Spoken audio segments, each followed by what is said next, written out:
I am so glad you convinced me that the family car should be the Defender 110.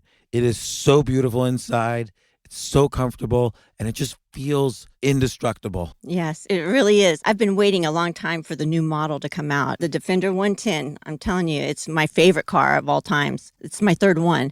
You know, I have stories of going off road. The guy managed the group. He was like, "What are you doing in this beautiful car?" I'm like, "I'm going off road." He's like, "Are you sure? Because you can use one of ours." And then they look like Mad Max cars. I'm like, "No, no, no, no, we're going to do this." And he was shocked. Wow.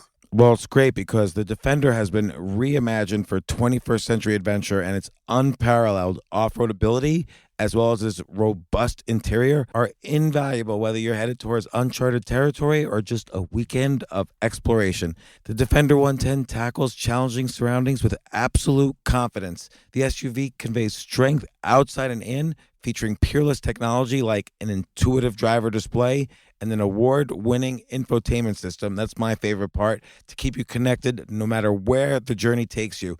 Adventure is unique to everyone, and so is the Defender. Choose from the two-door Defender 90, the four-door Defender 110, or the larger Defender 130 with the ability to seat up to 8 passengers. You'll find uncompromising performance in all three. So pack up and go even further with the Defender 110. Learn more at LandRoverUSA.com/Defender. These days, we're all investors, trying to be smart with our money despite our worst impulses. But at iShares, we believe that deep down inside of every investor is a better investor. One that's just waiting to be let out. Explore iShares ETFs and insights and let your best investor out. Visit iShares.com for more information. This isn't your average business podcast, and he's not your average host. This is the James Altucher Show. Today on the James Altucher Show. Brian Keating is the smartest guy in the world to never win a Nobel Prize. He even wrote a book called Losing the Nobel Prize, which I highly recommend. I think ever since I was a kid, and maybe a lot of people feel this way, I've always been interested in cosmology, meaning how did the Big Bang occur? What happened before the Big Bang? And it's always interesting, why are these questions interesting? It will not help you in your real life to know how the universe began. But, you know, the act of asking impossible questions and trying to figure them out and trying to understand them, it trains your curiosity. It makes you a better person, a better listener, more inquisitive, more intelligent. And so Brian and I have been doing, for the past few months, a series, How Did the Universe Begin? But a lot of times we just start talking and it has nothing to do with that. And we're just talking about different questions that are interesting. And on this one, to be honest, we talked about so many different topics. It's just interesting. I like these podcasts where instead of it being like about, you know, I mean, I like all podcasts, but instead of this being specifically about someone's book or a specific topic, this is like, you know, eavesdropping on a conversation with at least one very smart guy, Brian Keating. And so without further ado, here's what Brian and I spoke about this week. Enjoy.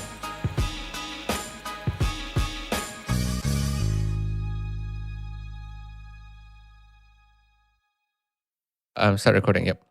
I just want to mention that what I sent was a quote from Mark, who's one of the writers of the New Testament.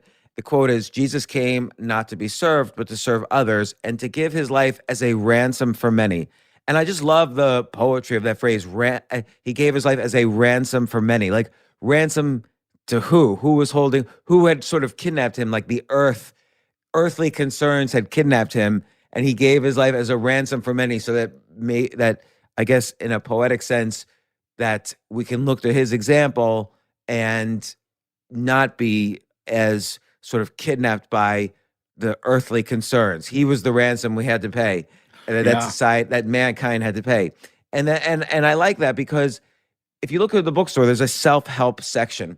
And this whole idea of self-help is very, on the one hand, you look at these books and some of them have a spiritual component and all of them are about like love and gratitude and self-help. Self-help is like the opposite of what these religious icons like Jesus, for instance, did. Self-help's the opposite of being a ransom for many. It's like, what can I do to not be a ransom for many, and so I can help myself. My point in that was just reminding ourselves each day, and the reason why this is related to Stoicism, as I'm sure Marcus Aurelius did, that we have this higher purpose to view our investment of time, energy, even money, as a weird way, as a payment for the ransom of many. Like so Marcus Aurelius, or even a leader now, or a good person now, he invests his energy and time not necessarily for selfish purposes, but with a higher goal of sacrificing this precious energy we have, this precious time we have, even precious money we have, to potentially help others, not to hurt ourselves. Marcus Aurelius was the emperor of the planet, but to help others. Yeah, I think about that. Wow, there's a lot in there. And I'm actually going to turn everything you said, of course, into cosmology and general relativity in about 2 minutes. But I do want to say I've been thinking a lot about that as well in the context of cosmology. When we think about religious kind of teachings and the difference between Judaism, and there's no better way to learn about Christianity than to hear two Jews talk about Christianity, or Stoicism for that matter. But I do think it's quite revelatory, no pun intended, that when Jesus talks about the serving the people or forgiving via his death, them obtaining forgiveness, it is the first example in history of what is now known as servant leadership. There are all these books as you talk about, leadership and then how you do it. Well, he was the ultimate servant, right? He so loved mankind, God did, that he gave his only son. Now, the question that I've always asked is that if Jesus is God, and this actually will connect to cosmology one way or another, don't worry about it. If Jesus is God, and then he commits this activity that takes his own life, and he knows it because God is omniscient, then is it suicide? And that always troubled me. Could that be viewed as an interpretation of something that's not self-care? You were talking about self-help. Well, I mean, the ultimate anti-self-help is for a human being to take one's own life. And you know as better as well as anyone that I've grappled with that in my book, Losing the Nobel Prize, with the death of my mentor, the suicide of my father figure-like mentor, and death of many other close people in my life via suicide. And so I'm not taking it lightly or trivializing it at all, but to say that to redeem, first of all, can you redeem someone else's sins in the future? Does that violate causality in physics? In other words, if I know James is going to commit some crime, can I rehabilitate him on Earth? Sure, I could do some counseling or whatever, but does that not require violation of the laws of physics and curtailment of your free will? And these are questions deeply embedded in a conversation I had recently, my most controversial interview to date, James, on the Into the Impossible podcast. I saw this one. This is with Steve something. Steve Meyer, who's a PhD from Cambridge, where he was interacting with Stephen Hawking. He's not a scientist anymore. He was a geoscientist. Now he's a philosopher. Now he's a proponent of something that sounds very scary, does it not? Let me say these words to you. Intelligent design. When I say those words, do you get all creeped out?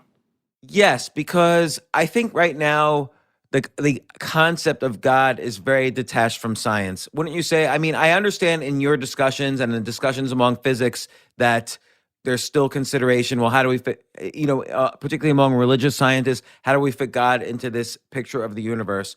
Sorry, James. I think it's the other way around. It's all right, tell me. The religious scientists have no trouble fitting God into the equations, and that's the subject of his book. His book is basically the predicate that goes back to St. Thomas Aquinas, which essentially anything that has evidence of design is never found without some mind behind it. In other words, the famous watch, you find a watch in a cave in Antarctica, you don't think, oh, it just blew there, or there's some cave in Egypt, to just keep going with I don't know why I'm into caves lately, but a spelunk along the side of me. And there's a cave in Egypt, and there's all these carvings of like a bird-headed person, and then there's a feather. It's like you don't say oh, the wind from a West Saharan sirocco made a hieroglyphic like it. No, you say it was a person, some mind. So this is their argument that no pattern, no information, not randomness. Randomness can occur in nature, but nothing with a pattern that contains information was ever established by anything other than a mind. What do you mean? Say that again. So the natural cause of the universe, as we've talked about in this long-running series, which may never end, is, and that's a blessing, may it never end, that things tend to more and more disorder, not towards order. So in other words, a closed system, if you put a couple of oxygen molecules in this corner of my room, eventually they'll percolate out and they'll spread around this entire room, as will it in every room that every listener is hearing this. Even if you're in the ISS in space, as one of my friends is right now, there will be oxygen, it will percolate out. And if it didn't, there'd be regions of the room that were highly ordered with extreme concentrations of oxygen, which you could think of as like binary code. So wherever there's an oxygen, call it a 1. Wherever there's a vacuum, call it a 0. And you'd find in any closed system, like a capsule in the ISS, you never find any other distribution but an equal mixture of 1s and 0s, oxygen and vacuum, if you will. And so that would be evidence of a natural process. Things starting off, it could have started off where there's a vent of oxygen spraying in a little bit. And that's actually how they make oxygen on the ISS. They have certain chemical reactions. They also take your urine and they split it into water and other stuff. And then you actually drink your own urine after it's been distilled. But that's for another time. But anyway, to do that requires energy to reduce something random like urine, which is water mixed with chemicals and whatever, and then to separate it out into water, purified water to drink. And they do that. So that requires energy. The natural state is towards disorder. Whenever you find something that has information, in other words, where there's a distinction between 0s and 1s, as there is in the genetic code, you can call the 4 GCTNA, that's a 4 binary, that's a quaternary code. And so anything like that, they claim, just as binary code was designed by human beings, Claude Shannon, Boole, mathematicians, so too was DNA, and so too were the conditions in the universe. That is the fundamental tenet of so-called intelligent designers. And you'd be surprised how many people adhere to this philosophy. And it's actually, unfortunately, I want to see what you say to it. How do you prove it wrong? You're talking to a theist. This guy's a Christian, by the way, and that's going to come into what we talked about, Jesus, his death, and free will. We'll get back to that later because he is a proponent of Jesus and Christianity. How do you refute this intelligent design argument? In other words, even people like Darwin, didn't really hold that there was any reason not to believe in God. I don't think you can refute it. Just like you can't refute almost any of these. How can you refute the theory of that there might be a multiverse? Like, we're talking about events that happened anywhere from quote unquote 5,000 years ago to 13.7 billion years ago. There is no way to refute these things. Right. So it's exactly the case. So you're right. You cannot falsify things for which are unobservable. Now, the question is, can something spontaneous occur in nature? Would that be a refutation? In other words, if you witnessed the assembly of DNA from basic chemicals, say you go to the stockroom at the UCSD biology stockroom, where I spend a lot of my excess capital, and you go there and you pick up some reagents, some chemicals, and then you just put them in a bottle, as was done by my late great colleague here at UCSD, Harold Urey, who won the Nobel Prize for discovering deuterium in 1932. But anyway, he did this famous experiment called the Miller-Urey experiment. They took the chemicals that represented those that were most likely to be present in the early Earth as they understood it. They subjected it to some lightning, some heat, some cooling, just like a rain cycle and lightning and so forth, and output some amino acids. And these amino acids are the precursors to building things like RNA, DNA. They're all sorts of precursor chemicals. Would that not be enough to refute the intelligent designer's necessity? Just like if you created a big bang in the lab, but that's hard to do, right? So you create life in the lab. Would that refute the need for a God? I don't think so, because it could be that, God, again, everything could be rationalized. And I'm not trying to defend the existence of God here, because I think most conceptions of God were intended for storytelling rather than given as truth. I think it's almost pointless to try to argue. You can always say God created things the way they are, and we just can't understand the mystery. Well, yeah, but even that I think is a cop-out, because I slipped something by you. You let me slip something into the goalpost. I said, go down to the stockroom and pick up some chemicals, and then put them in these containers.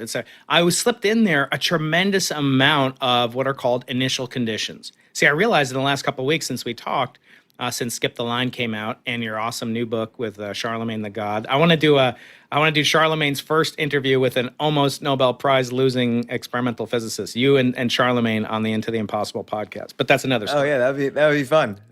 So I have answers. I have some answers, but not many. But the initial conditions, that is the theme of what we're talking about. When you have a system, you typically in science, whether it's biology, chemistry, zoology, physics, whatever, you have to understand the laws of the system. In other words, the law of gravitation, the law of evolution. You have to understand the dynamical processes that take a system from point A to point B, where those are separated in time. And we've talked a lot about what a time is, et cetera. And what we want to understand in origin of life are what are the initial conditions. So if you, James Altucher, go to the laboratory, well, first of all, that would probably be a pretty messy thing. But anyway, you took that out. Well, those are very highly purified. Those are bottled. Those are refined. You don't just usually have like, oh, pure acetone is sitting over here, and you have perfect temperature, and you have a valve and a sterilized container, because you have to rule out that there was DNA or amino acids in the jar to begin with. So you have to sterilize everything. Do you think that was happening, in a cave somewhere in the outer banks of Australia? No, you had to set up those initial conditions. In this circumstance, you're basically playing the role of God. Yeah. So, but at the same time, maybe God said, okay, I want to create something. And, God says, I create man in my image. We should be able to create life. God creates life. So eventually we should be able to reach a point where we can create life. Right. That's the old joke. So there's a scientist who comes up, let's say Jennifer Doudna, who you had on Walter Isaacson recently, who wrote The Code Breaker about her work on CRISPR. So let's say, now she gets really cocky and says, I won the Nobel Prize. I'm the best in the world. I'm the best and the brightest. Hey, God, I can make a human being out of dirt, just like you. And God says, oh, yeah, prove it to me. And Jennifer says, okay, fine. Let me just get some dirt over here. And God says, hold on a second, Jennifer. Get your own dirt.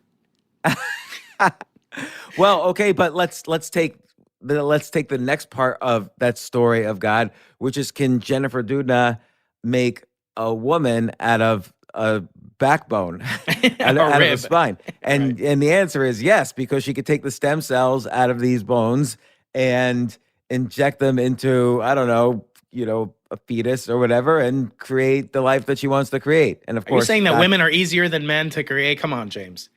Well, you know that my whole thing is that I call myself a devout agnostic, which kind of could be cowardly. I'm not committing to one way or another. But unlike most agnostics, like I'm interviewing Michio Kaku this week for his new book, The God Equation. Oh my God, Michio, he's a great podcast guest. He's Jay, amazing. Take note. Yes, Jay. Jay knows him. Jay calls me the second Michio Kaku, the Jewish Kaku. I don't know if that's an insult or not. Here's the thing, though, is that he's so much into string theory, and you're not a string theorist. That's right. Yeah, there's gonna be some fireworks for sure. With string theory, by the way, you can explain almost anything. So that's the problem. String theory requires a pre-existing space-time. Where did that come from? Now, he talks about that in his book. He actually talks about evolution as well. And I'm going to take him to task mostly for the evolution. Although he says something startling to me in this book called The God Equation. He said, we may be moving to a point where experiment is no longer necessary to prove a theory of physics, which I found astounding, that you wouldn't need the tools that Galileo established in 1600s to validate, to test, to invalidate theories. Is really an astounding claim to make. And it's one that's tantamount, in my opinion, to God or to religion. You almost need to have theistic belief in the power of these mathematical equations. And then the question I have is always, where did the math come from? So let's say, as he does, the math existed, maybe there's a multiverse. Where do the laws of physics reside, James? Where do they reside? Are they like a triangle? I remember I asked you once, give me a triangle. You can't. A triangle only exists in the human mind. You can make me think about a triangle. And by the way, this might be why we never have super intelligent AI, because AIs cannot comprehend, or computers cannot comprehend, of infinity or of the infinitesimal. In other words, the number, something finite divided by something infinite. Computers have great difficulty doing that, as you know. So I'm not as worried about artificial intelligence apocalypse, because maybe it requires some kind of apprehension of the infinite in order to have ultimate power as human beings have. But his point, though, about you don't need theory, you just need the math, you make a good point, which is where do the principles of math and physics come from? Because as we know from 100 years of math on the infinite, is that there are more true equations than can be actually proven with the principles of math. So the principles of math are not complete. They're incomplete.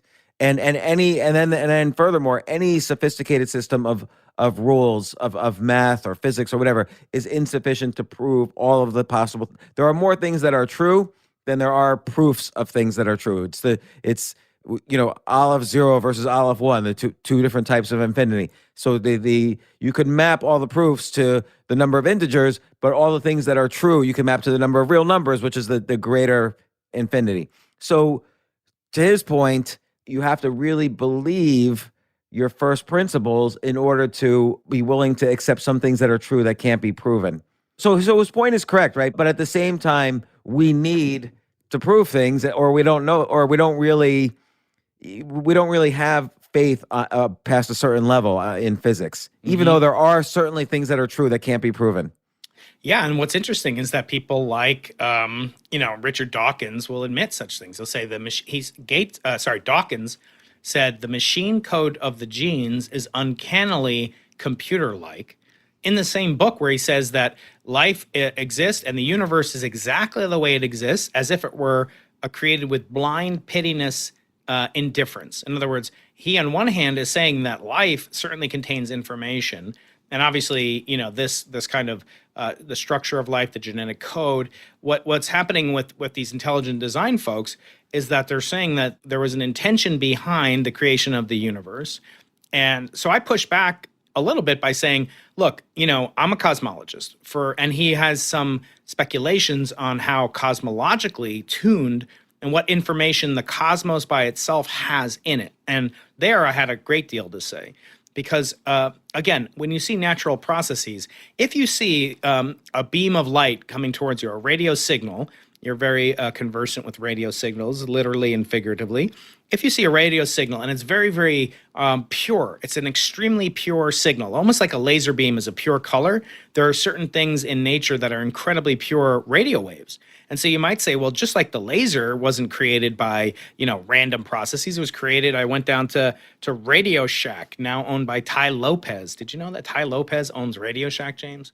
I did not. I knew he was buying like random brands, but Yeah. I did not know he owns Radio Shack. Yeah, so I think he's getting into, you go down and get some 10 ohm resistors from him if you need one. But anyway, you would say if you saw a laser beam, it was created by something made by human beings. But it turns out there's a process as laser-like as possible, but it happens to be a radio signal, and it's a wavelength of radio waves that oscillates up and down every 21 centimeters. And it has a precision. In other words, the uncertainty on that 21 centimeters is less than, say, a millionth of a meter.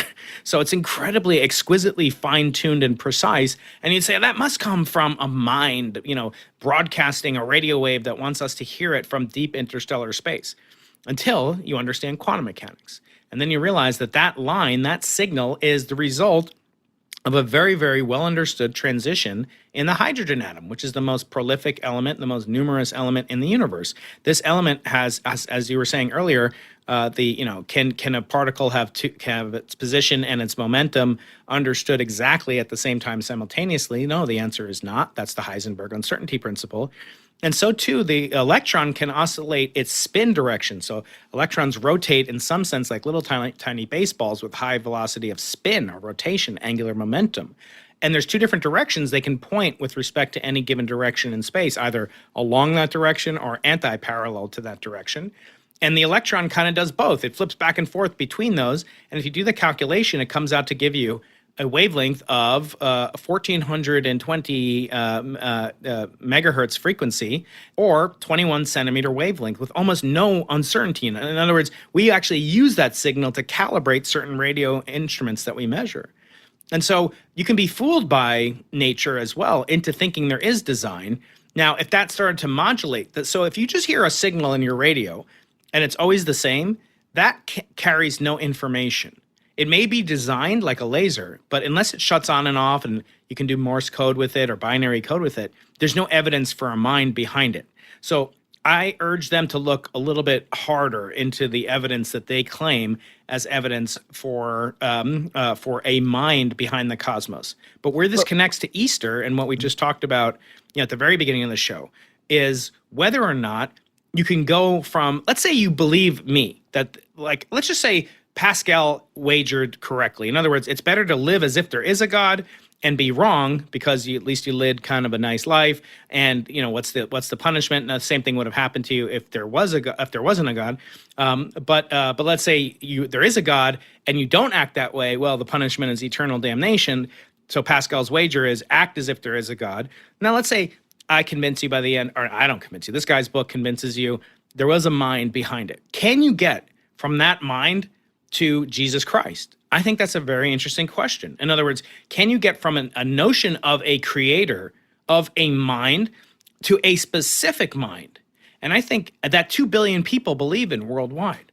And so what is that? What do you think, could do that? Is there anything that could convince you of a specific instantiation of the mind in a body, even like Jesus or like the incorporeal God of Moses?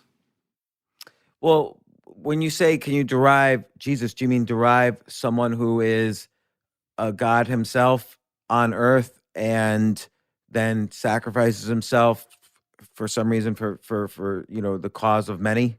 Maybe just a personal God, a God who cares what James Altucher does. That's all. Could be Jesus, could be whatever. I don't know. I think this is a big question. I mean, look, in a lot of the why are people researching right now psychedelics for everything from depression to post-traumatic stress to anxiety? Because Tim Ferriss had a podcast about it. No, I'm just kidding. Yeah, well, no, but Tim Ferriss is funding a lot of that at Johns Hopkins, and they're coming up with results. And, to some extent, a lot of people claim that these experiences with psychedelics are sort of a pathway to something a little bit more spiritual or divine. And so perhaps there are gateways in the mind that, when opened, whether artificially or through, other techniques like meditation, that maybe do provide that bridge towards something higher that we don't understand. But we just don't know. It also could just be some configuration of neurons and electric sparks between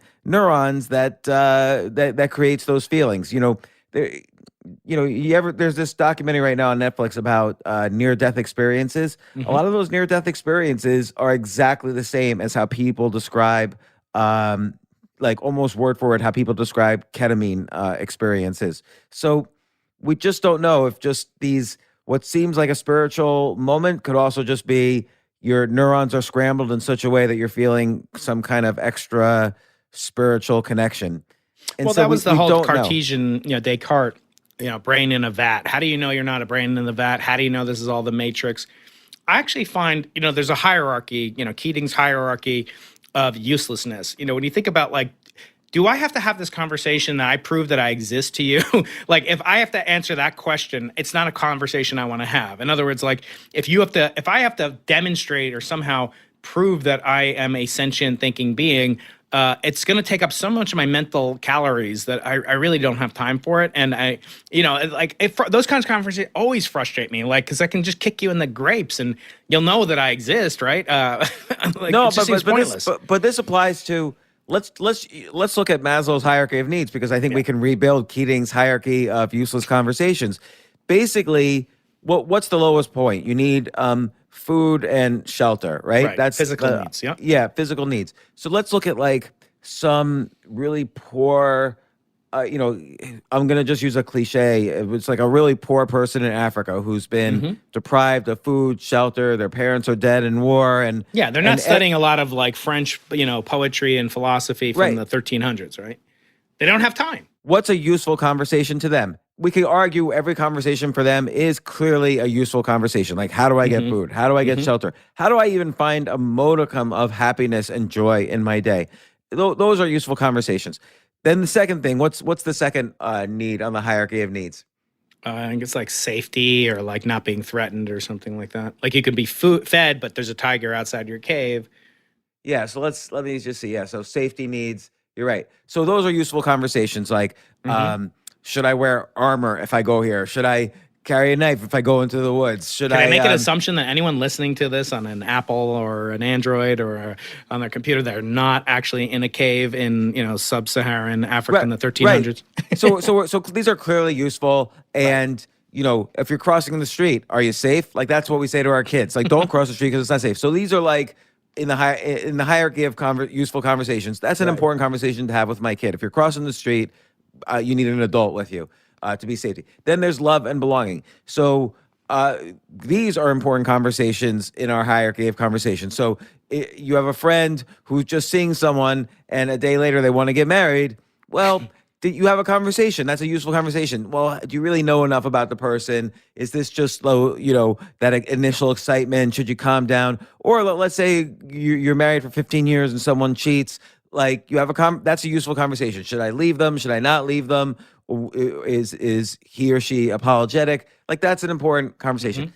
Esteem, is the next level in Maslow's hierarchy of needs. So respect, self-esteem, status, recognition. I think here's where we start to get into a gray area. Like, is it important for you to have status among society?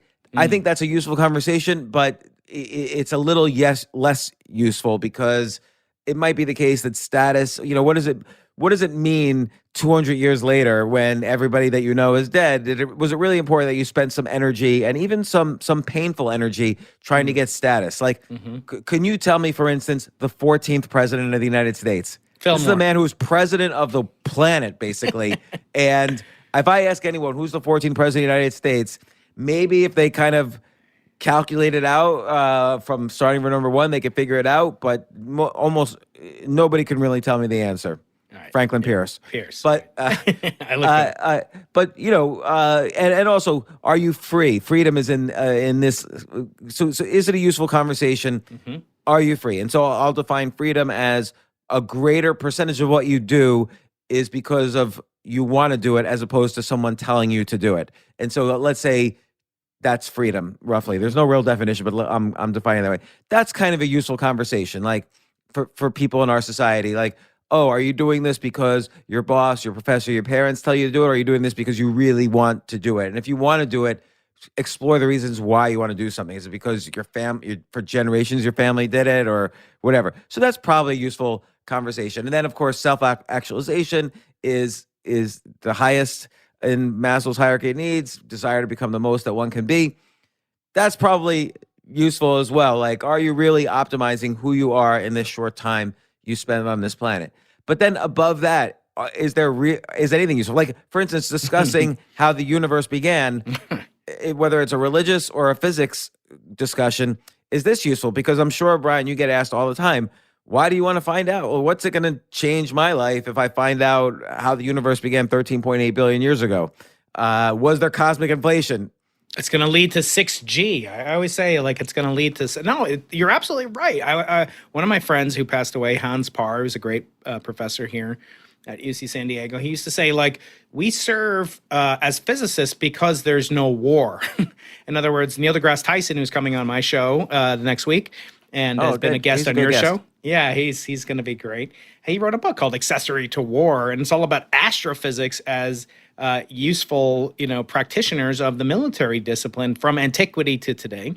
And it's really true. If there was a huge war and, God forbid such a thing would happen, the skills that I have a bunch of Liam Neeson-like skills. No, I have some skills that are of use to some people if you happen to have a microwave radiometer lying around. But all these things, from the cell phone to radar to laser, these are all developed because of, or, an ancillary to, the budget that we have with excess capital. I had on a lot of Bitcoin people. I don't know if you followed any of my Bitcoin things. And I was going to see if you want to debate Peter Schiff about Bitcoin. He was on my show. Peter Schiff is the oldest, most resilient, most unfalsifiable gold bug in history. And I had on Michael Saylor. By the way, Peter Schiff and I have debated on CNBC.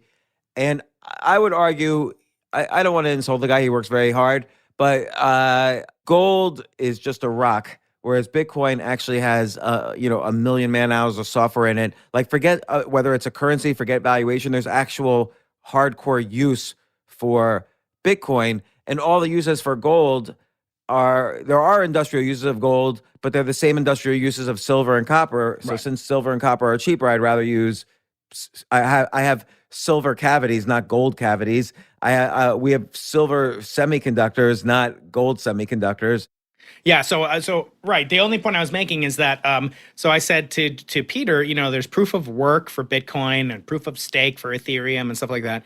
What does gold have? Well, it has proof of energy. It's a stored value of energy. I said, well, actually, you could make even a case, and I was trying to be, kind of the gadfly, and I said, well, then the dollar should actually has a tremendous amount of work behind it, right, James? Because I said the dollar is like Bitcoin's protected by a bunch of computer nodes and people doing calculations to solve cryptographic problems. Similar for Ethereum.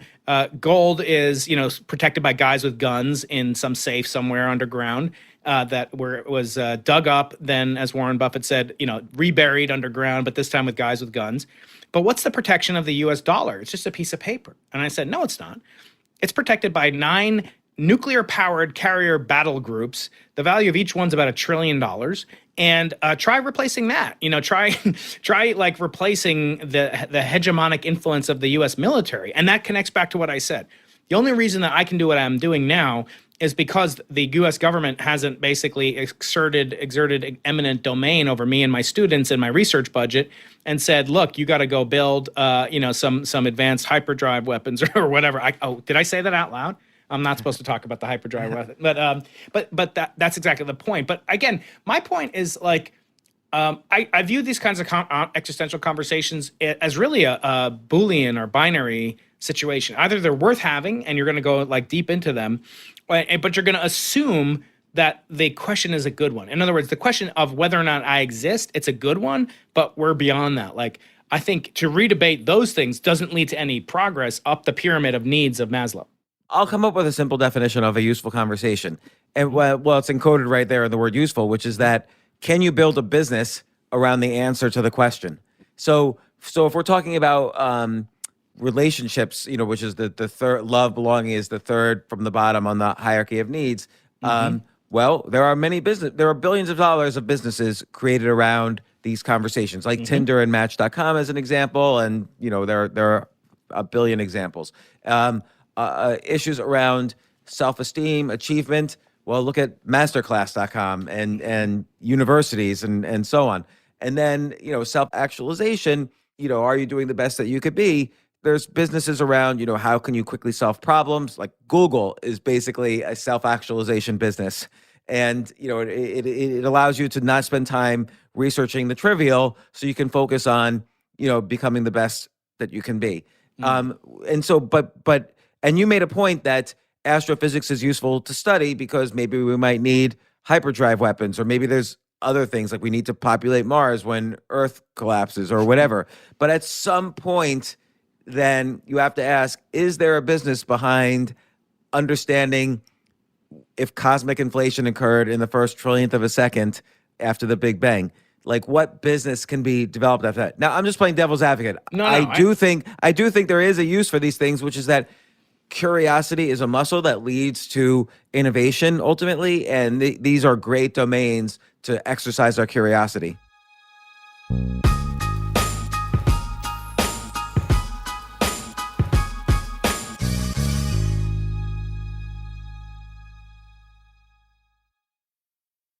Oh my gosh, I love these clothes. Mizzen and Main, that's Mizzen and Main. It really is the most comfortable work clothes. Travel clothes. I had to travel this whole week. I'm traveling for a week and a half, and I just took Mizzen and Main clothes with me. Close out 2023 in style with comfortable, breathable, packable, and machine washable pieces from Mizzen and Main.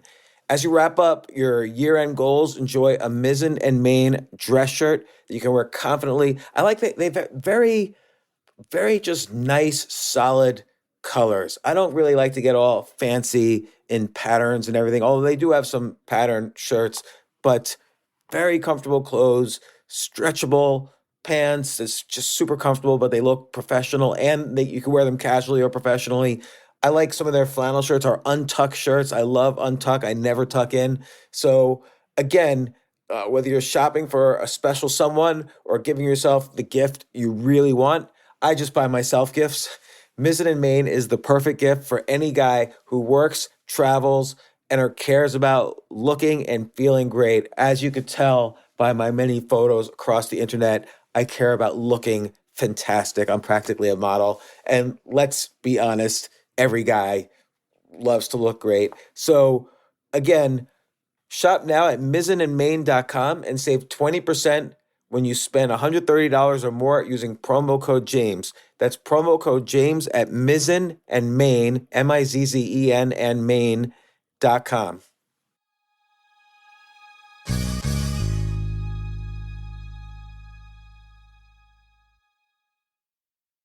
You know what I love about fantasy sports is that even though I'm not going to be a great basketball player or a baseball player or a football player or whatever, I feel like I get to participate and make decisions and use my knowledge of these different leagues or these different sports to compete.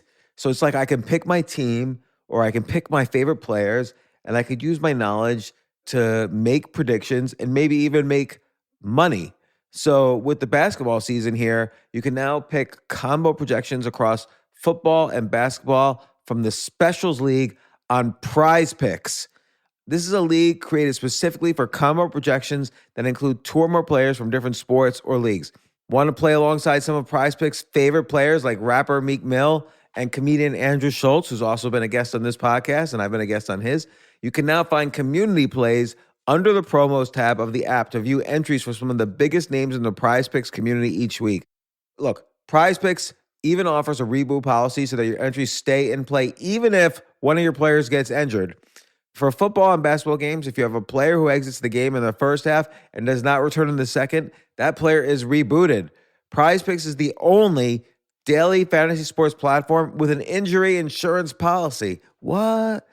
So I love playing it. I love anywhere where I can use analytical ability with my interests to demonstrate some skill and maybe make some money. And I like the game-like aspect.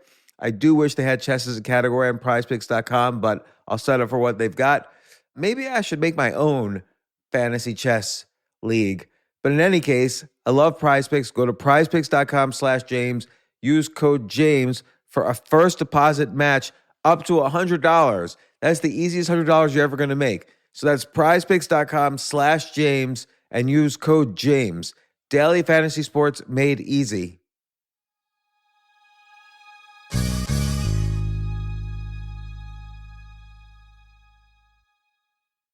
The future of learning is definitely online. Like, it's such BS that you have to spend $200,000 or take $200,000 in loans and go to some fancy school when it's useless. It doesn't guarantee you a job. Most employers, including me, do not care about degrees or grades or anything like that. We want to care that you love what you're doing, that you know what you're doing, in some cases that you have experience or that you're willing to learn.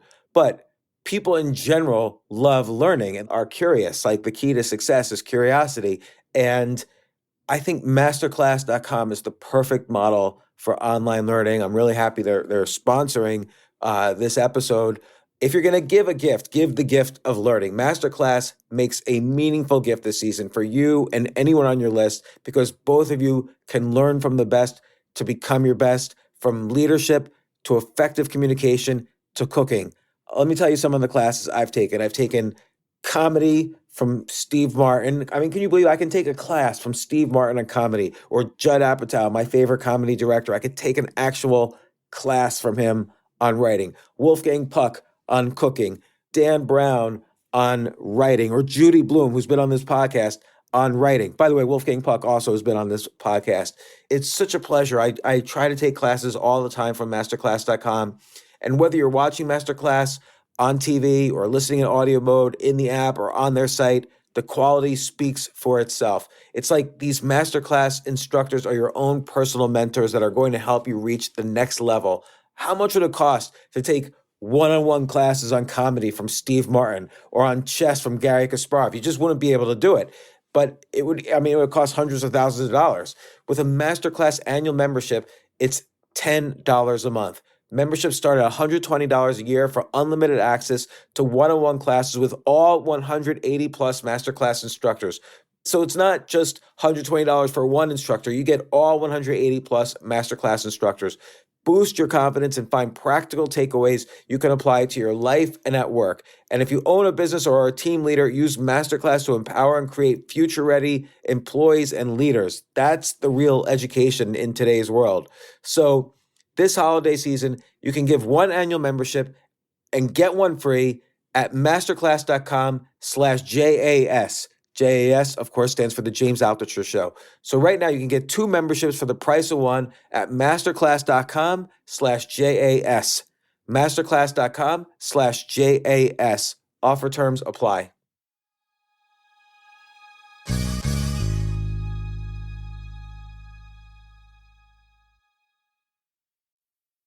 I think there's an element that often goes unappreciated, and that's the element of serendipity.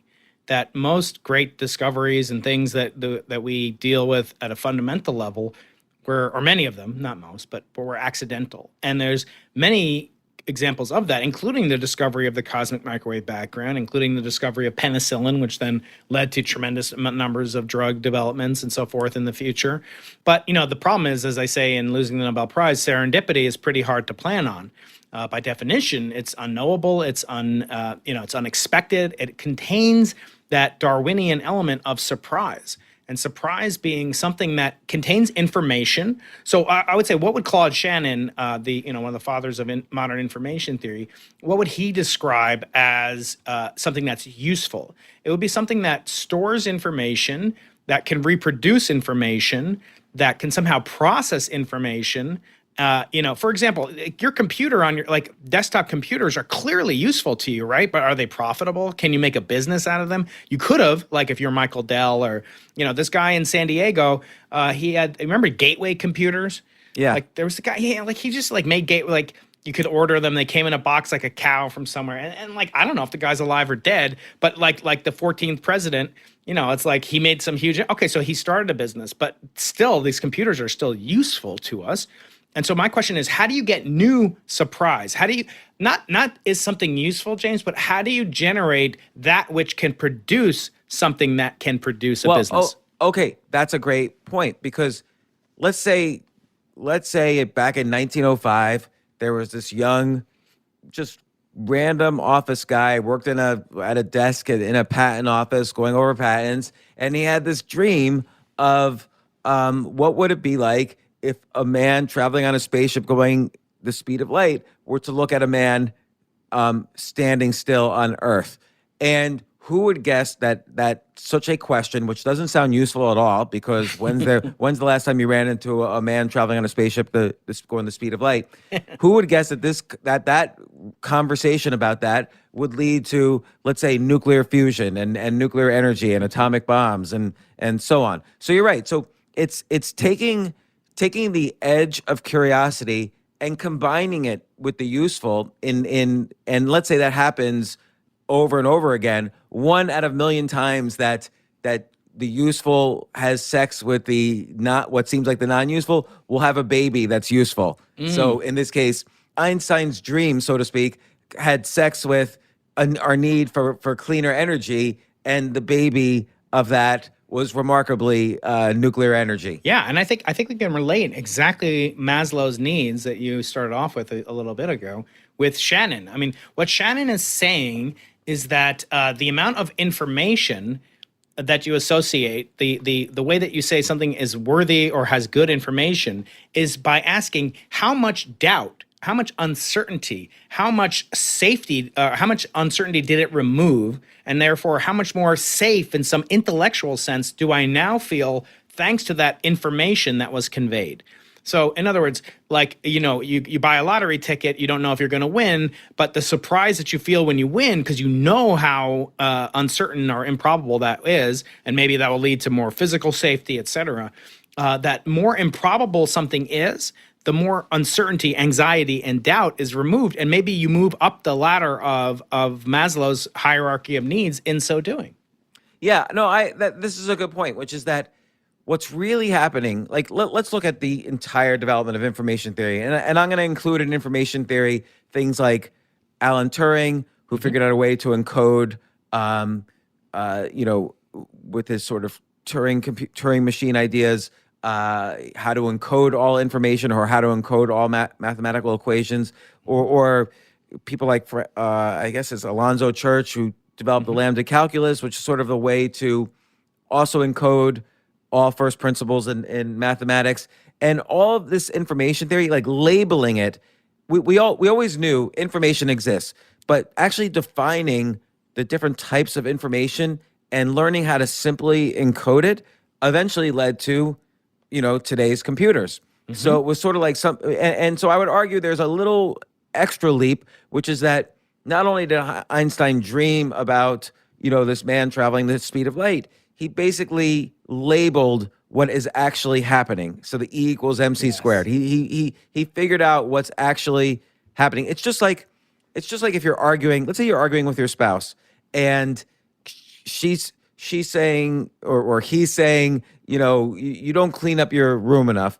And then suddenly the conversation, as these do, morphs to like, it's just like when you were, you didn't pick up the tickets to the movie we wanted to see, and we had to pick up the tickets. If you label something, wait, are we arguing about the tickets picking up, or are we arguing about cleaning up my room? It's never about that. Yeah. Right. So never about the toilet seat. That's my line. But labeling actually what is happening allows us to turn a dream or something useless closer to something useful, because now that it's labeled, we can use these labels to have, sex with something useful. So once Einstein was able to label this dream with E equals MC squared, and then we were able to now, we couldn't take his dream and merge it with energy, but we could we could take what he labeled it as, this formula, and then merge it with the need for clean energy. And so Michio Keiko's point is that, I'm guessing, I don't really know. Michio Keiko's point is we assume some first principles, but the closer we are to labeling what is happening, as opposed to proving that the label is true, the closer we are to finding something useful out of it, is my guess. Yeah, but again, at the heart of this conversation is, whether or not there's enough evidence that would make a convert out of James, or or turn you from. Actually, I've never talked to you. What is your religious outlook? I know you're not practicing. I know you're born Jewish. You're culturally Jewish. You're ethnically Jewish. You've got all the Ashkenazi, traits. You're 99.97% Ashkenazi, and as I told you once, nobody's perfect. But no, just kidding to my Sephardic brothers and sisters out there. It's funny because one of my sons, I was once dating a girl who was Sephardic, a Jew, and recently I drove by the hotel where we went on one of our dates. We didn't go into the hotel, James. Get your mind out of the gutter. We went there for a kosher drink. And I drove past it, and with my son, and I said, that's where I went on a date with somebody before I met Mommy.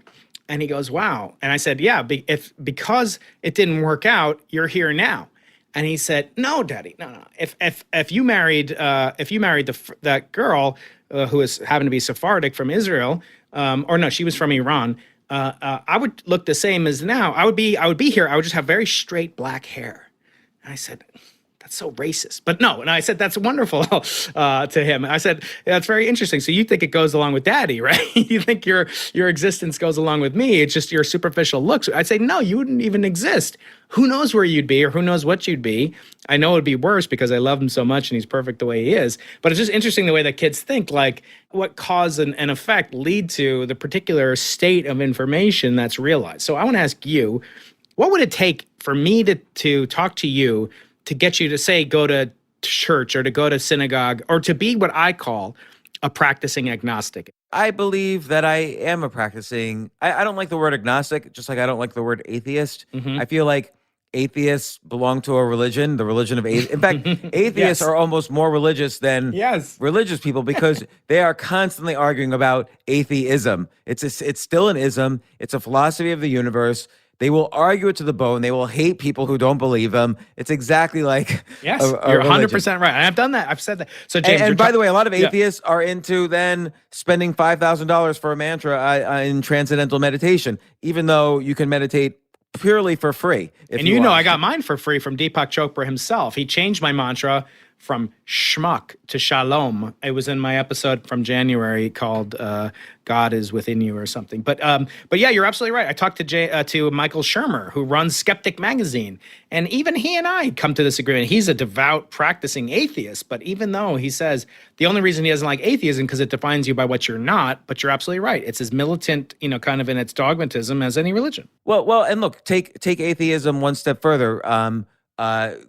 So you don't believe in a any prior story of God, but let's remove the define yourself by what you aren't. Then you get existentialism, which is there's no real knowledge of any beliefs, but it's good for the sake. It's good to be good for the sake of being good. And there's a lot of biological evidence that being a better person is good for your health, is good for your longevity, is good for your happiness in life, and so on. Like, if you take these 7 deadly sins, like let's take gluttony, chances are if you enjoy the pleasures of eating nonstop and eating cake nonstop, it's not going to be so healthy for you. You might enjoy it short term, but in the long term, you'll have some consequences. Although some people don't, so it's hard to say.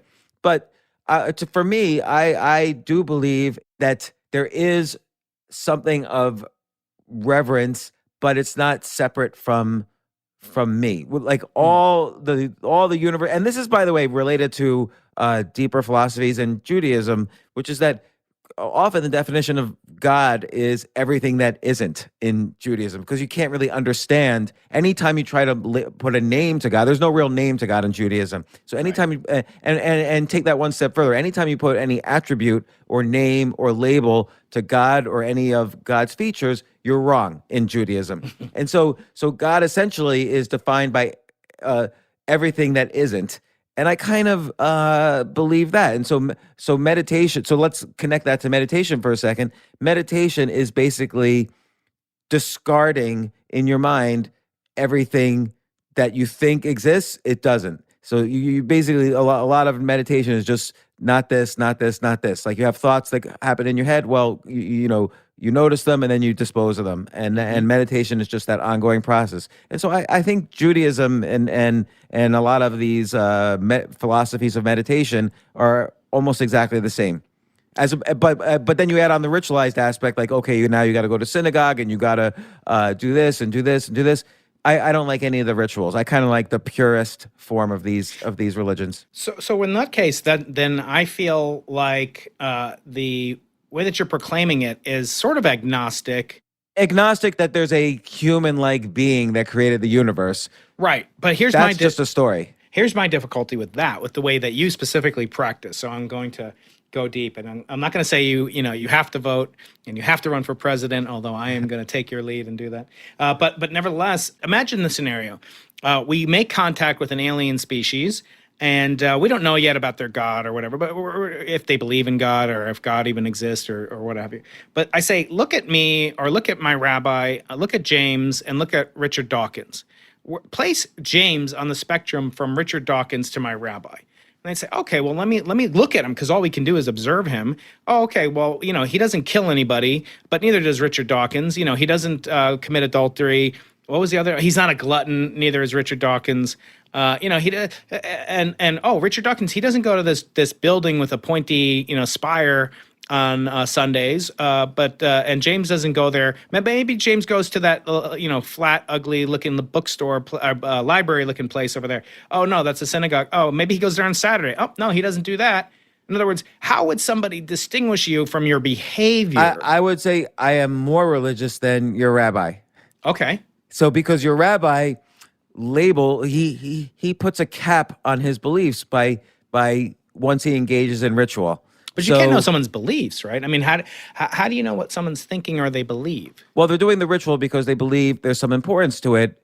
Now, it could be he's doing it for cultural significance, and that's one thing. Then that's not religion. But if he's doing it because he's afraid if he doesn't do it, then God will disapprove of his actions, then I feel there's a cap on his beliefs about what the universe could be. What if he thinks that God, wants him to do this because it's good for him, the same way like your daughter didn't think it was great to wipe her backside after she went to the bathroom? I don't know. I don't get too disgusting. I respect or brush that. her teeth. Yeah. Mm-hmm. I respect that because it's like it's like the same thing that we're talking about, trying to figure out how the universe began. At some point, you sort of have to say, okay, this is where we stand with this, and this is what we know, and so we should act accordingly. But I'm basically saying there is things we don't understand. Basically, everything we don't understand. So anything we do understand is useless, and the only thing useful is the most religious thing you could do is get beyond being able to accept that there's nothing we understand, and by doing that, we get closer to some core of what's real. I think we have, and every time you label anything, though, that's just man-made. A synagogue is a man-made place. A thought of a synagogue, a thought of a ritual, is just a man-made device. What do ants do? Do ants daven when they pray? Probably not. So everything else is just man-made or artificial, whereas try to eliminate all the artificial in your thinking, which is impossible to do, and that gets you on a path closer to whatever it is that it is true. And by the way, nothing's true, because I just labeled something as truth, so that's not true. Right, exactly. So you get these infinite regress. Well, I think we have a title for the episode: How to Have Useful Conversations. I interviewed this guy, Peter Boghossian, who is an assistant professor at Portland State University, and he goes out of his way to say that because he didn't get tenure, and there were very suspicious circumstances behind his academic termination, or lack thereof. Why? Well, I think that he's one of these extremely anti-woke advocates. He wrote a book, How to Have Impossible Conversations, and of course, I had to have him on the Into the Impossible podcast. And he discusses, these kind of responses to critical race theory, to now there's, it's getting into the sciences, and there are the debates on whether or not 2 + 2 = 5 is white supremacy. This is something that a program in Portland, sponsored in part by the Gates Foundation, led to a lot of controversy about. I'm not going to speculate on that, except to say that I looked up all the universities in Nigeria. Which Nigeria has some of the most brilliant people in the world, as you know, and at none of their universities do they teach anything different than 2 + 2 = 4. So I don't know where they got the notion that 2 + 2 = 5 is white supremacy. It could be some other kind of implicit bias or whatever, but certainly not held anywhere outside of the United States that such a thing is valid. And so he got into tremendous amounts of controversy with his colleague, James Lindsay, who's another controversial figure. And they wrote a book about how to have, conversations. And basically, it's like that guy, Chris Voss. You know that guy, Chris Voss, who wrote Never Split the Difference? Yeah, he's been on my podcast a couple times. Yeah, so I read his book. It's really good. It's especially good if you happen to be negotiating with a hostage, in the downtown Manhattan hostage negotiation team. But like talking to your wife, it's not so great. No, honey, I'm never going to split the difference. Are you crazy? No, we're going out for pizza every single night. It's not as practical as this. So what Peter Boghossian and James Lindsay get into is what seemingly seems to be an impossible conversation. You and I are so far apart. You think that that academia is free of racism, free of structural bias, free of prejudice, and I think the opposite is true. How can we have any kind of a conversation? As you and I always say, like, a lot of debate is pointless unless the other person's willing to change his or her mind. And so in this case, it's not about changing their mind. It's as Voss is clearly like, you're not going to accept, okay, well, I didn't change your mind about blowing the head off some bank robbery hostage. That's fine, as long as we're each into. No, this is more about making sure that you understand that you reframe the other person's argument. As you always say, it's not a real debate unless you can rephrase and do it better than they did for yourself. That's one of your top techniques. And so they co-opt another case of authors taking James' materials and repackaging it. I might have taken theirs. You never know. It goes both ways. But you're right. You could convince me to go to synagogue by saying, look, there's a community. Community is one of the foundations of positive psychology, and religion has been shown for thousands of years to promote community and well-being and happiness. And there's also evidence in blue zones that there's a little bit more reverence for religious institutions. And blue zones are these areas of the world where comedians only do dirty material. Yeah, exactly. That could be another kind of book on blue zones. But blue zones are places where people live to be over 100 with a high quality of life, statistically more than other places. So you can convince me that way, and that it touches, religious feeling somehow touches some sort of dopamine or serotonin receptors and But that's triggers a lot about of you. That's about happiness. you. I'm saying, what would it take to convince you that the notion of a mind, of a God, of something with purpose, with teleological intent, created the universe that you enjoy and that you inhabit? In other words, let me take a step back, James. I'm sorry. Let me reframe the conversation. Do you think it would impact your life if you could somehow have very high credulity that God exists? In other words, not proof. Nobody could prove it. But if you had evidence of the existence of God, not proof, but evidence that was strong enough to meet some arbitrary threshold for you, would that change your life? Would you do things differently? Would you stop robbing old ladies at the beach? Define God, and I can give you an answer. Some sort of super intelligent, omniscient, omnipotent, powerful being who created both the universe, the laws of nature, the laws of physics, and created the existence of a unique species on Earth, not ants that Darwin, that would be kind of cool, but created a unique species of entities whose name is Homo sapiens sapien, which means a man that knows that he knows. In other words, we know. I saw some cows the other day. I was driving around San Diego. There's some cows there. And I'm like, the cow just sits around and eats all day long and doesn't know, but the farmer's being really nice to him until the end of the summer when he's big and fat, and then he's gonna kill him, right? So in other words, the cow doesn't know that he's going to die. As far as we know, and my dog doesn't know that he's gonna die. As far as we know, we are the only species that has ever existed that knows we're gonna die, and therefore we know we're gonna live. And so I want to ask you, what I'm saying is this creature or this entity that you were created. Let's just say creationism, not like young Earth. I don't believe in that. But there was some mind that had a blueprint, a code, or an intention in mind that eventually James would come along. I'm not saying everything was made for you, but that you are a part of the pinnacle of intention of a creator of the universe and of a creator of human being. I'm not saying I believe in this. I'm just saying if you believe that was true. Because I actually believe you. Most rabbis don't believe, the basic tenets of their faith, and their actions show it to you.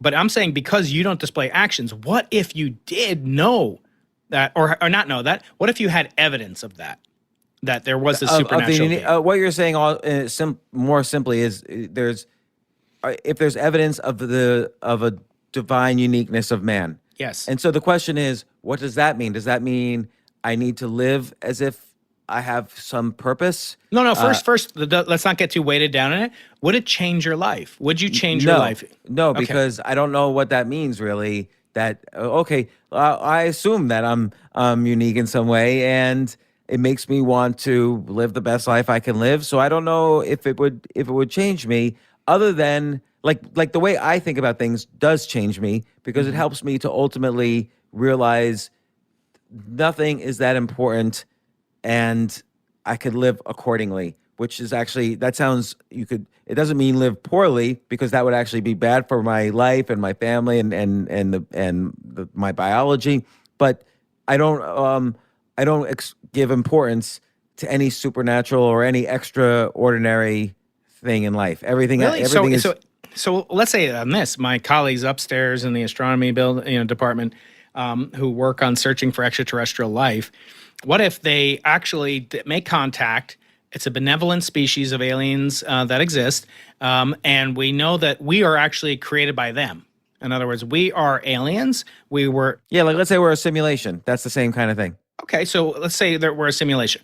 I think it's a little different if you think you're a simulation, because simulation connotes not lack of realism or lack of uniqueness. In other words, I can create infinite numbers of simulations in silicon space, but in physical space, I'm a meat machine. It feels a little bit different to me. So let's just say it's aliens that created us, or a super intelligent alien created us, and we don't know why they created us.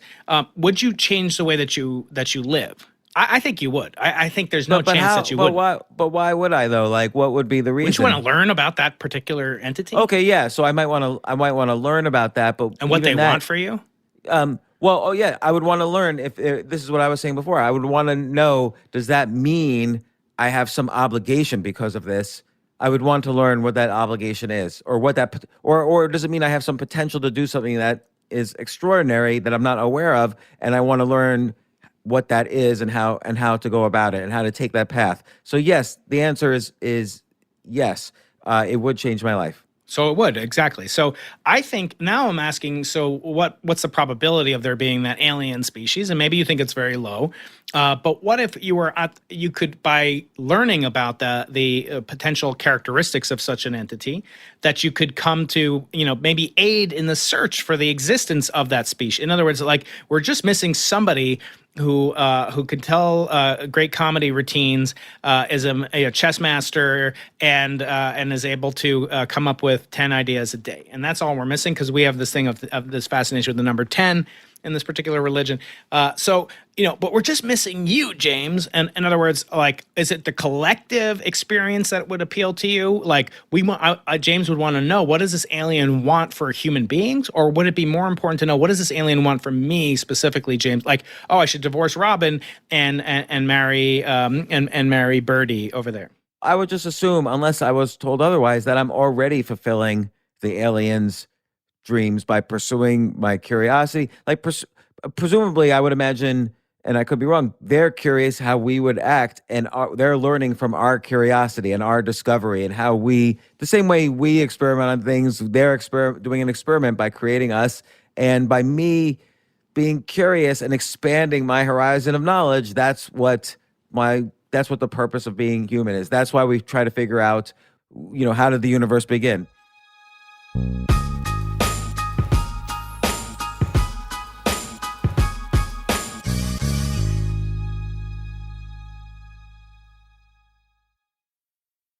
Small business owners are savvy and know how to get maximum value from their monthly business purchases. The enhanced American Express Business Gold Card is designed to take your business further. It is packed with benefits and features like 4 times membership rewards points that automatically adapt to your top 2 eligible spending categories every month on up to $150,000 in purchases per year. So you earn more where your businesses spend the most. Plus up to $395 in annual statement credits on eligible business purchases at select shipping, food delivery, and retail subscription merchants. So with flexible spending capacity that adapts to your business and access to 24/7 support from a business card specialist, you can continue to run your business with confidence. The Amex Business Gold Card, now smarter and more flexible. It's got the powerful backing of American Express. Enrollment required, terms apply. Learn more at americanexpress.com/businessgoldcard.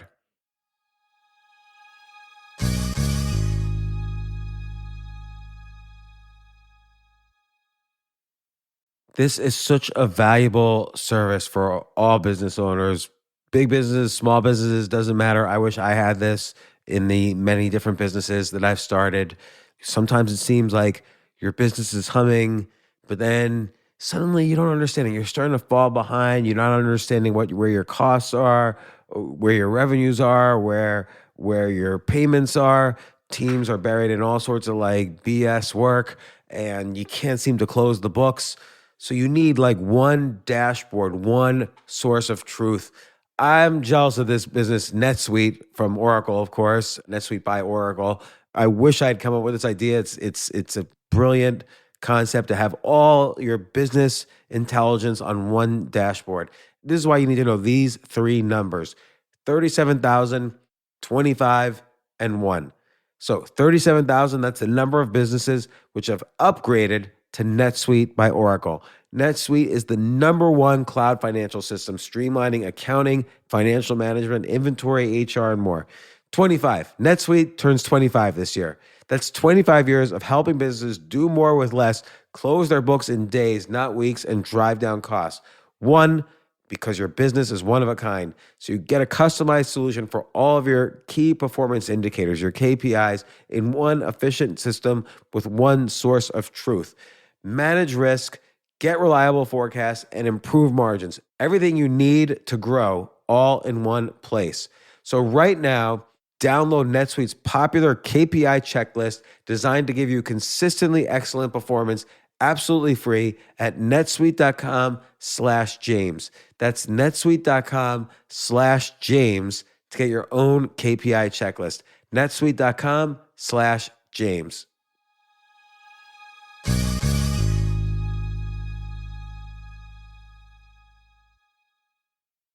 This ad is about AT&T's deal on the new iPhone 15 Pro, and it's real, guaranteed. That's not always the case with other ads.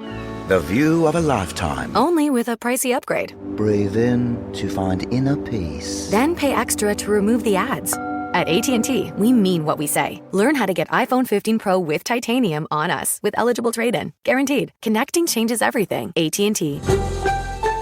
See att.com/iPhone for details about the guarantee trade-in promo for new and existing customers. Available for a limited time. Terms and restrictions apply.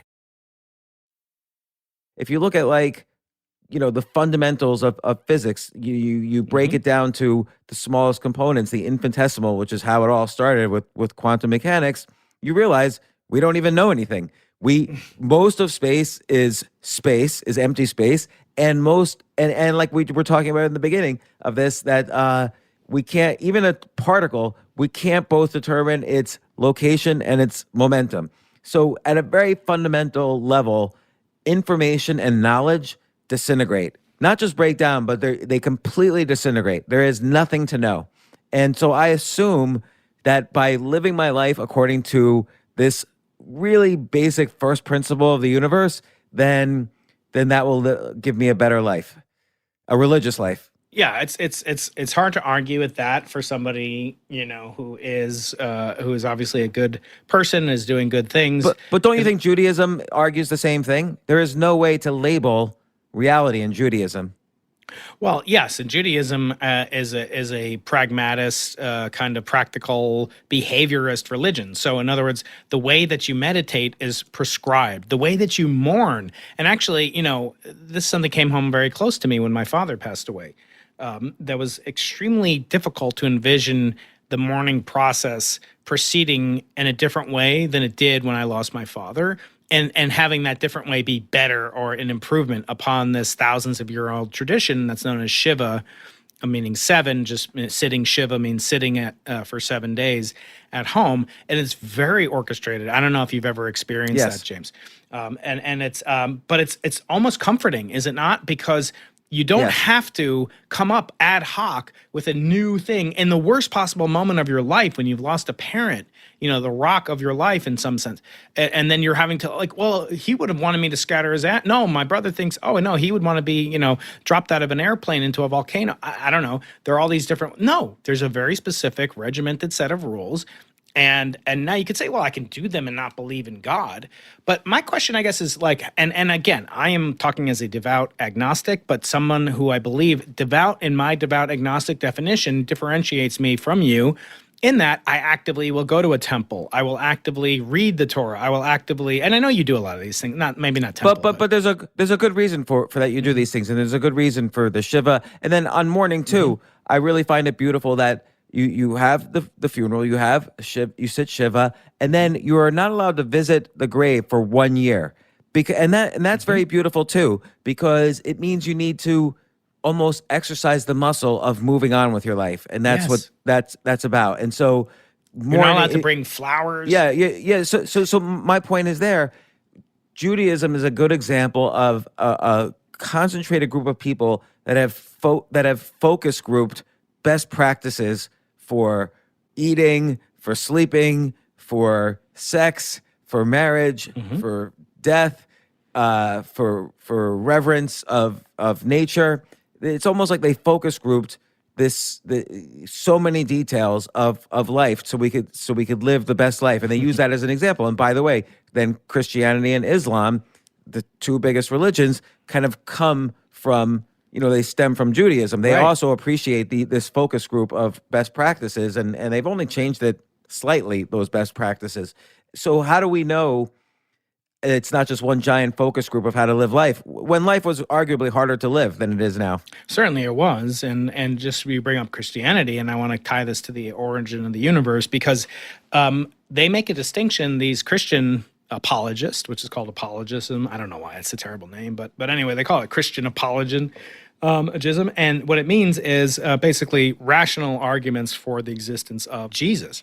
Now, where I have a problem with it, there are people. So this guy who wrote the Return of the God Hypothesis, he wrote a book called Darwin's Doubt about the explosion, the Precambrian and Cambrian explosion of differentiation that we see in the fossil record and speciation.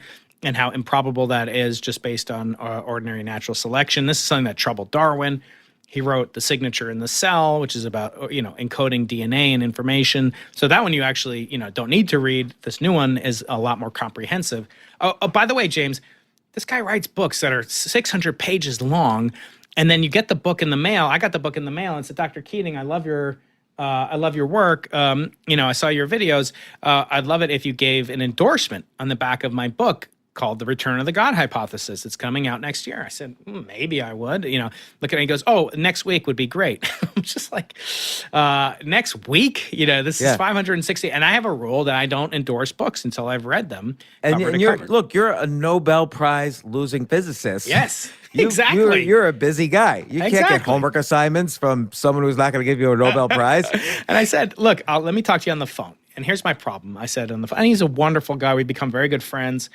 He's actually close with Eric Weinstein, our mutual friend, and Peter Thiel, et cetera. And he works at this Discovery Institute. And I said, I have a problem with people like this other guy named William Lane Craig, or William Craig Lane. I always forget. Anyway, this guy's he's a Christian apologist. He'll go out there and he'll say the following, James. And I told this to the author of this book, Stephen Meyer. I said, Stephen, the problem I have with these guys like the normal Christian apologists, not intelligent designers per se, is that they start with this ancient argument. Everything that exists had a beginning. Therefore, everything that came into existence had to have some entity to begin it.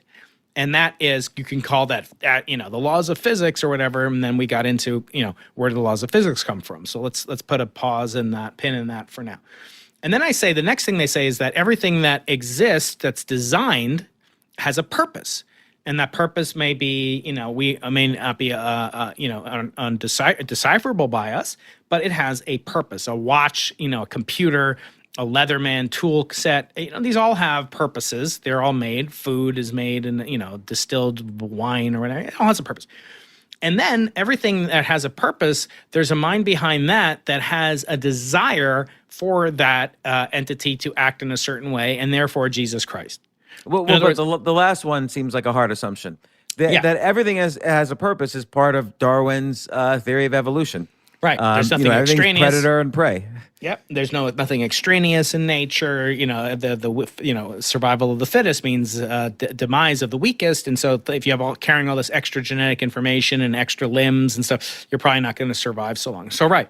But that's exactly the problem I have. And I said to this guy, intelligent design Christian, I said, I don't adhere to that. First of all, I'm Jewish. And second of all, the notion that you could derive the existence of Jesus from logical, rational laws that he existed as the Son of God presupposes this kind of foreordination of the future, which I think limits our free will. In other words, if Jesus died for our sins, either he was successful or he wasn't. Either he was God, was the Messiah, was the Holy Ghost, this tripartite God that the Christian's faith believes in.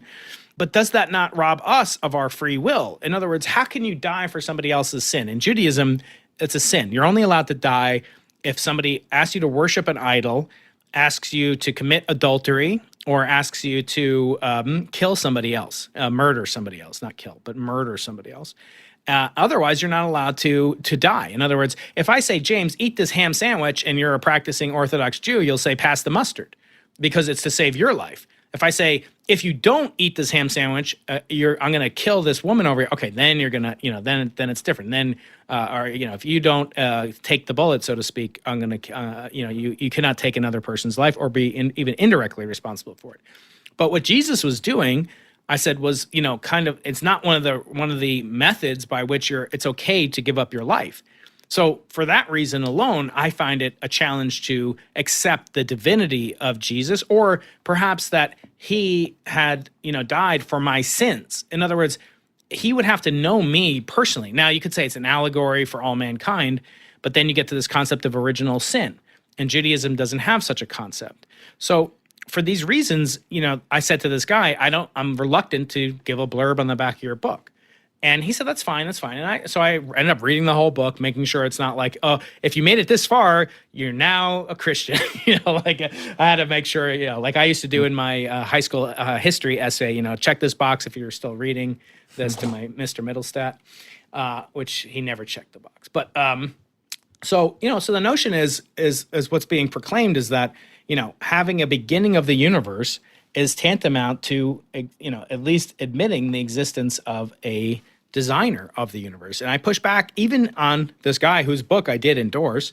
And I said, you may not agree with everything in this book, as I don't, but you'll have your work cut out for you, basically. And the point is, there are many laws of the universe that don't have a starting point to the universe, and including those that really are in fashion nowadays, that postulate multiverses. So if God exists, is that incompatible with the multiverse?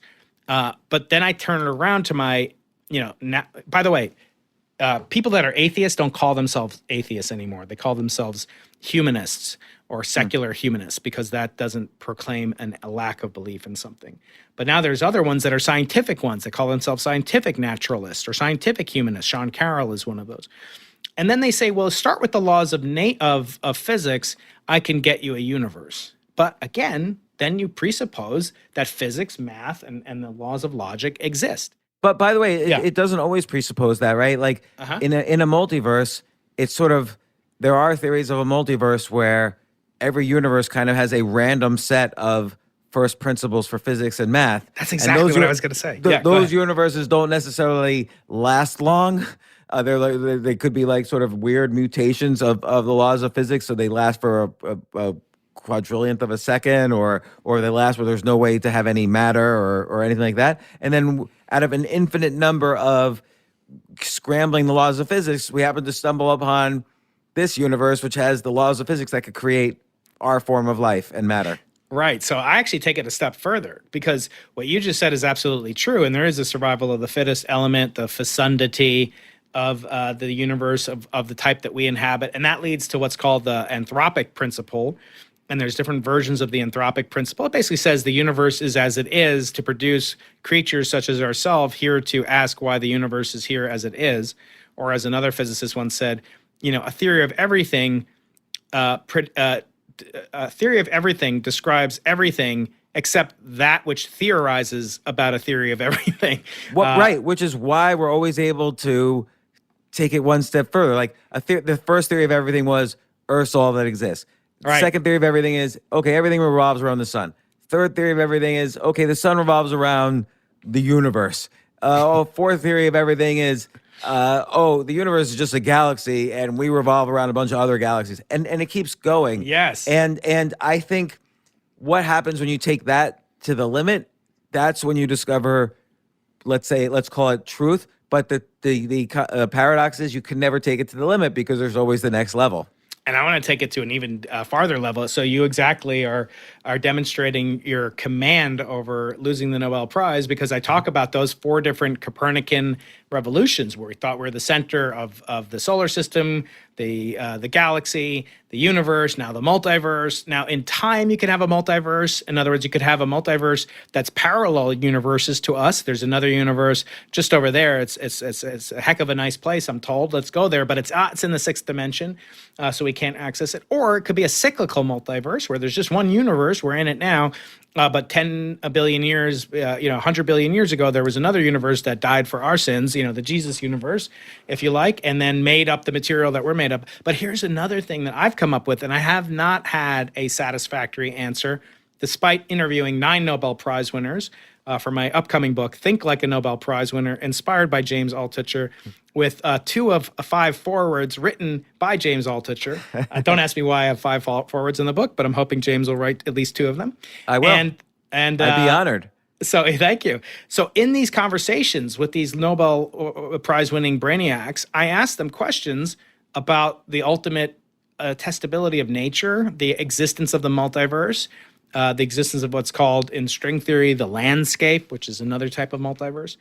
And I say, what's to prevent not only the laws of physics from changing from universe to universe, but why do we have any confidence that the laws of mathematics, the laws of logic, philosophical existence laws, how do we know that those don't change too in different universes in the multiverse? And I have not gotten a satisfactory answer. In other words, if A, then B, and B, modus tollens, I think, If that's true, then A, if A, then B, and B exists, or if A exists, then B, modus tollens, that law, what if it's not true?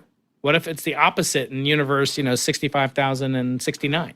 How do we know that the laws of math are the same in each one of those universes? And then it seems to me everything is hopeless, and yet, because you couldn't make any prediction. If you say to me, what you claimed was a universe that only lasted a microsecond, James, but in that universe, a microsecond's a really long time. And even the concept of a micro is a huge number compared to what we think of a microsecond relative to a, you know what I'm saying? So the point that I'm trying to make is, how do we know that the laws of logic don't vary from universe to universe? There's no reason to expect that they wouldn't. So maybe 2 + 2 is 5 in some other universe. But, even though it's not true in our particular universe. I agree, because, again, if you take this constant refutation of man is the center of everything, and you keep refuting and refuting and refuting every prior refutation of that, you're going to get to nothing can be taken as established truth. And maybe that's the only truth, is that the secrets lie behind what we don't know. And I would argue that is the foundation of the philosophy of Judaism, is that at the end of the day, nothing can be defined with sacredness. Nothing is permanent. Nothing is holy. Nothing is absolute. Right? There's no absolute, because everything's just created out of our thoughts, which is just electric charges going back and forth between synapses, synapses. People react so hostilely to that notion. I did a video for this Prager University, which is now my third video with them. And, of course, they're Christian, focused organization, although Dennis Prager is a, pretty devout practicing Jew, very similar to me. Nevertheless, a lot of Christians that watch us. And it was an opportunity for me. It's called Follow the Science. And I did kind of an explainer video. That was a great video.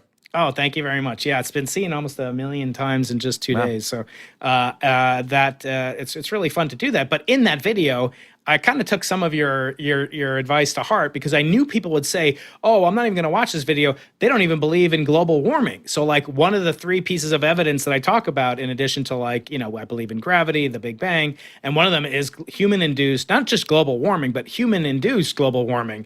And it's just funny to read the comments. They're like, "I'm not even going to watch this because they don't even believe in it." And it's like somebody cuts and pastes, like, actually, it's the third paragraph. He talks about how they do believe in global warming. But anyway, the point that science knows everything and that scientists have some special claim on wisdom is something that I want to challenge, because, as I say in the video, science means knowledge. It doesn't mean wisdom.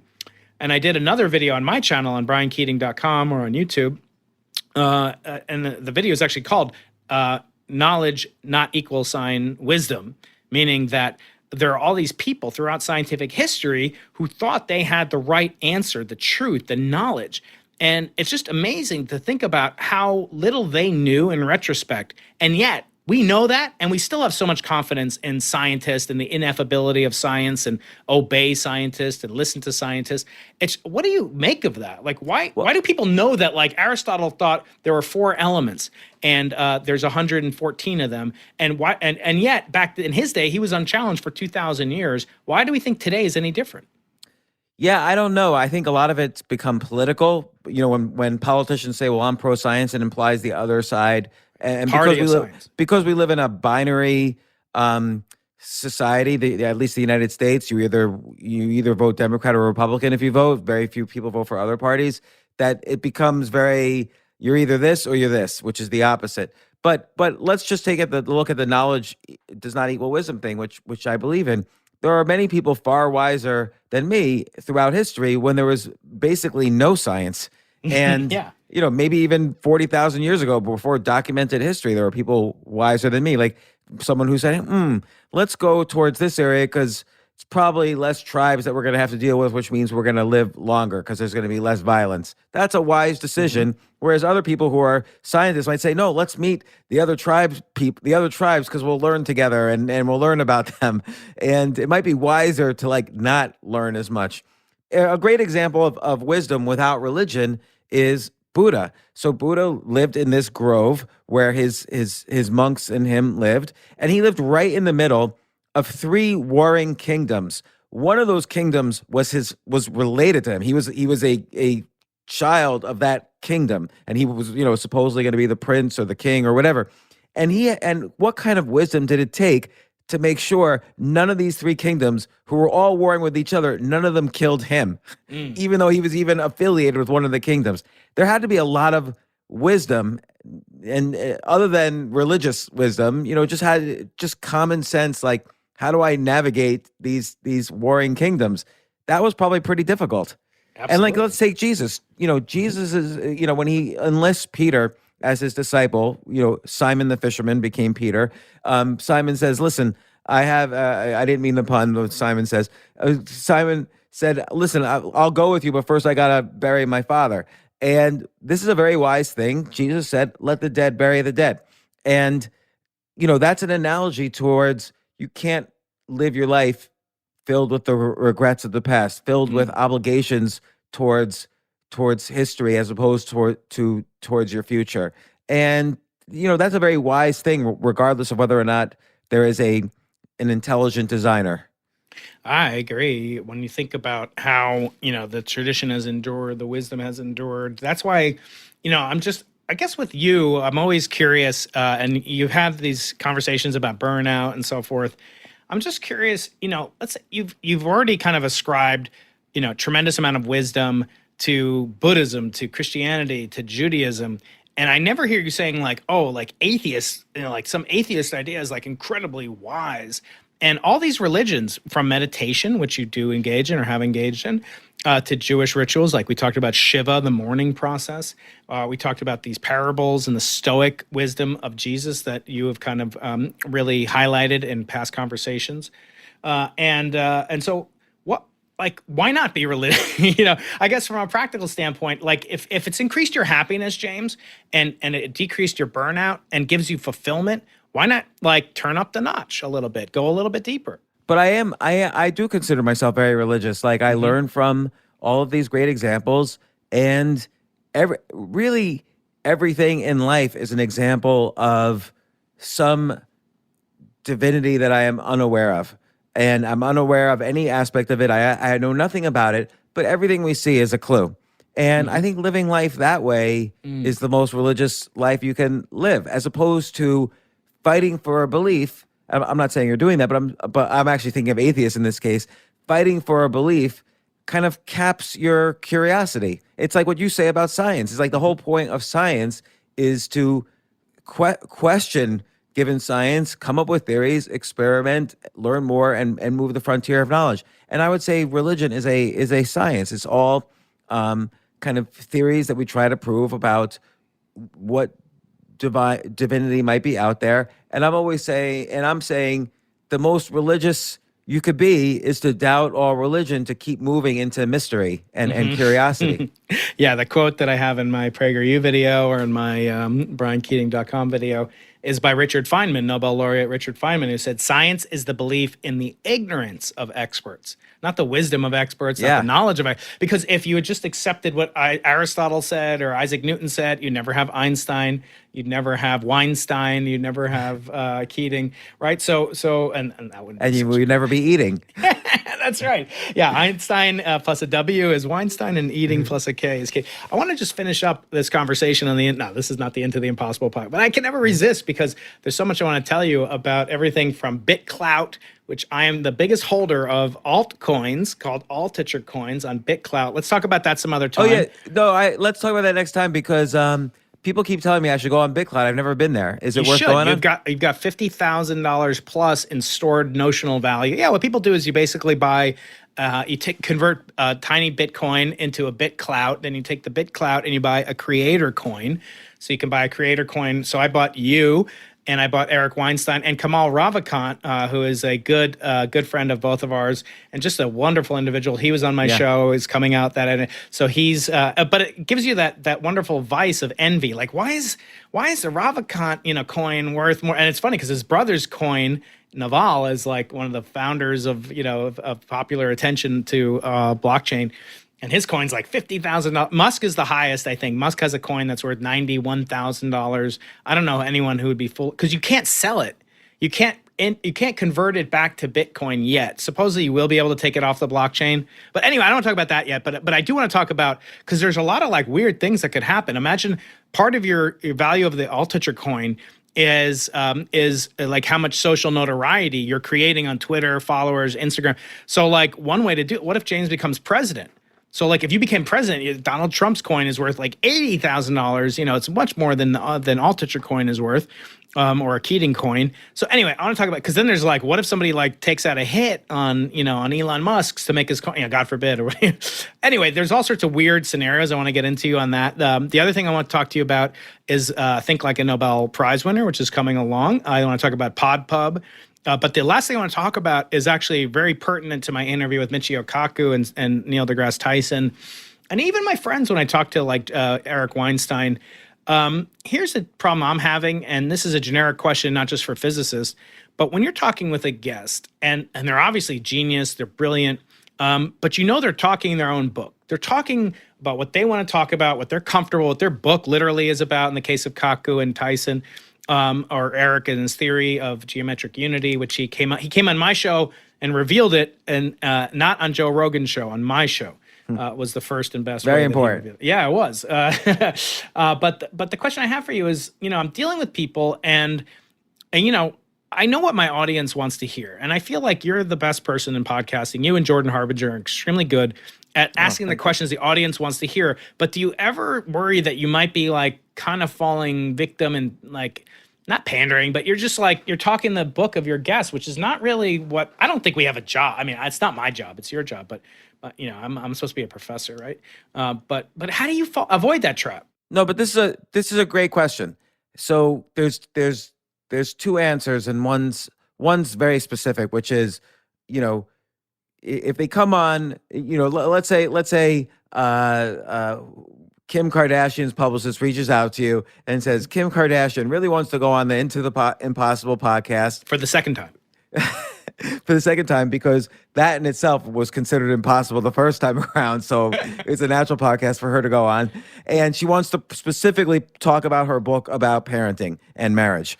And you say, okay, well, now you're going to, because there's like a social contract there. Like, this is the reason why she's coming on the podcast. So there's an obligation to talk about her book. But what I always do is, listen, if people want to hear the basic summary of your book, I'll do it in 30 seconds. But the real great summary is on Tim Ferriss's, or when you went on Joe Rogan's podcast. People should definitely listen to that.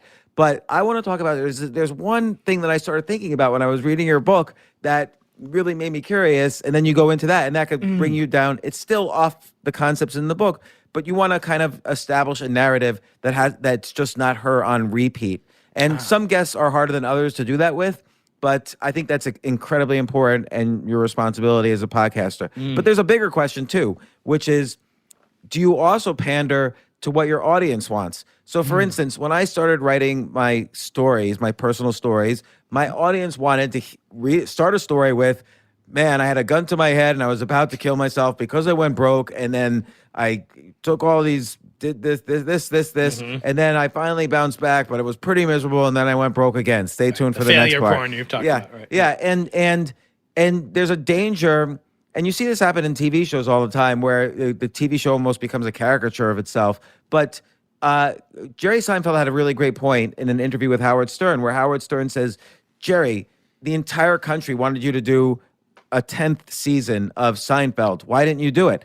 And Jerry Seinfeld said, well, Howard, they are not in show business, and I am. Right. I made the best TV show ever. And so by definition, I should not do what they all want me to do.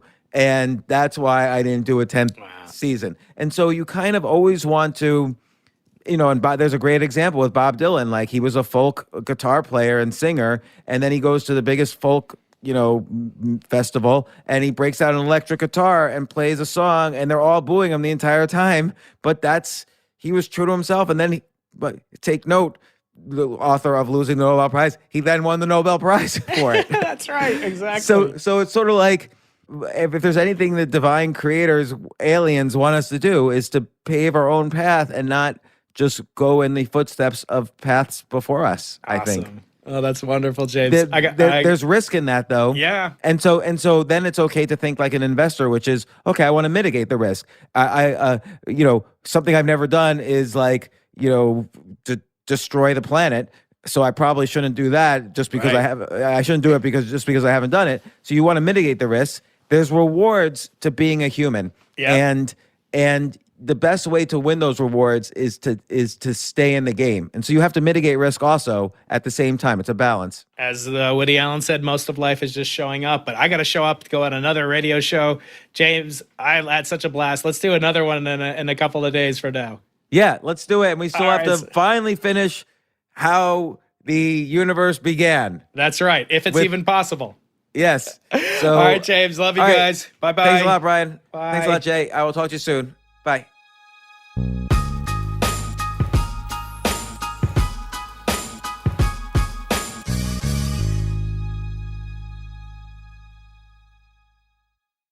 The McNugget Buddies are back. But this time, they got a fresh look as part of the new Kerwin Frost box at McDonald's. We're talking all new buddies, dressed head to toe in the freshest fits, all designed by the artist Kerwin Frost. So when you order the Kerwin Frost box with your choice of 10-piece McNuggets or a Big Mac, you'll get one of the flyest McNugget buddies to go with it. Think you can collect them all?